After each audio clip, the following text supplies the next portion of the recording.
بسم الله الرحمن الرحيم. الحمد لله الذي أنزل على عبده الكتاب ولم يجعل له عوجا قيما لينذر بأسا شديدا من لدنه ويبشر المؤمنين الذين يعملون الصالحات أن لهم أجرا حسنا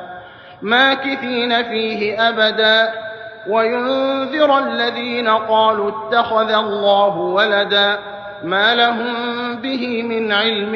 ولا لآبائهم كبرت كلمة تخرج من أفواههم إن يقولون إلا كذبا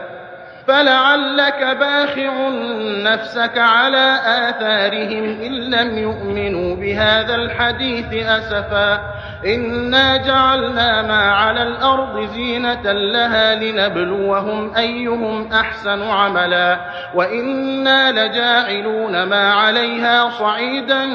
جرزا أم حسبت أن أصحاب الكهف والرقيم كانوا من آياتنا عجبا إذ أوى الفتية إلى الكهف فقالوا ربنا آتنا من لدنك